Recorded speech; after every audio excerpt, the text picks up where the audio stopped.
இந்த அரபு நாடுகள் தான் இவ்வளவுக்கு அநியாயம் பண்றாங்கிறதுனால இப்ப ஈரான் என்ன செய்யறாங்கன்னு கேட்டா அந்த அமெரிக்க ராணுவ தளத்தையும் தாண்டி அதனுடைய ப்ராப்பர்ட்டிஸ் அதையெல்லாம் அடிக்கணுங்கிற ஒரு எண்ணத்தில் இணைஞ்சிருக்காங்கன்னா அந்த புர்ஜ் ஹலீஃபாங்கிறது இருக்கிற உலகத்திலே பெரிய கட்டிடம். ஆமா, அது அடிச்சிருக்கிறாங்க, பத்தி எரியுது.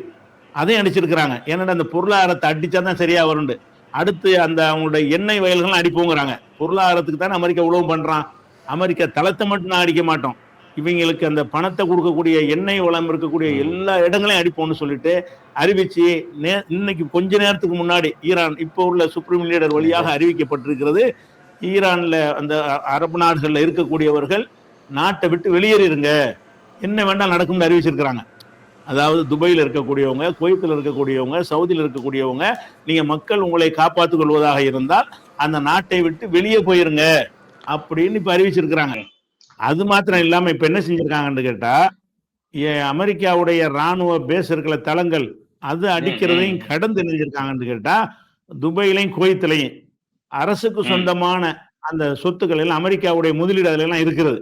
அந்த சொத்துக்களையும் அழிக்கிறதுங்கிற ஒரு திட்டம் போட்டு என்ன செஞ்சிருக்காங்கன்னு கேட்டா, புர்ஜ் ஹலீஃபாவை இன்னைக்கு அடிச்சிருக்காங்க. உலகத்திலே பெரிய டவருங்கிறாங்கல்ல, அதன் அடிப்பகுதி தீப்பத்தி எரிஞ்சுக்கிட்டு இருக்கிறது. இன்னும் ஒரு 2 மணி நேரத்துல சரிஞ்சு விழுந்துரும்.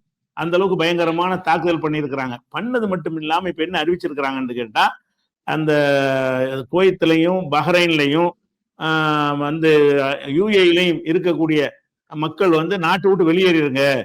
அந்த நாட்டு மக்களுக்கே சொல்றாங்க, மக்களை நாங்க அழிக்க விரும்பல, ஆனா நாங்க அடிக்கிற தாக்குதல்ல உங்களுக்கு சேதம் ஏற்படும், அதனால நீங்க எல்லாரும் நாட்டை விட்டு வெளியேறிருங்க அப்படின்னு எச்சரிக்கை கொடுத்துருக்காங்க. இப்ப கொஞ்ச நேரத்துக்கு முன்னாடி இந்த எச்சரிக்கையினால என்ன விளங்குதுன்னு கேட்டா, சகட்டு மேனிக்கு அடிப்பாங்கன்னு விளங்குது. பெட்ரோல் வளம், எண்ணெய் தயாரிக்கிற இடம், பெரிய ஸ்டார் ஹோட்டல்கள், அவங்களுடைய செல்வ செருக்கை காட்டக்கூடிய இடங்களை எல்லாம் அழிப்பாங்க. அது அழிக்கிறதுலாம் அமெரிக்காவுக்கு அடிக்கிற மாதிரி தான். அது எல்லாமே அமெரிக்காவுக்கு தான் இழப்பை ஏற்படுத்தும். அதனுடைய இதையெல்லாம் அமெரிக்கா தான் ஈடுகட்டணும். அப்படிங்கிறக்கா என்ன செய்யறாங்கன்னு கேட்டா, இதனுடைய பொருளாதாரத்தை முடக்கிற மாதிரி எண்ணெய் வயல்கள்லாம் இனிமே அடிப்பாங்க. எண்ணெய் வயல் அடிச்சுட்டாங்கன்னு சொன்னா எந்த ஒரு எண்ணெய் உற்பத்தியும் திரும்பி எடுப்பதற்கு சில வருடங்களுக்கு தேவைப்படும். அப்ப அதோட எண்ணெய் தட்டுப்பாடு அது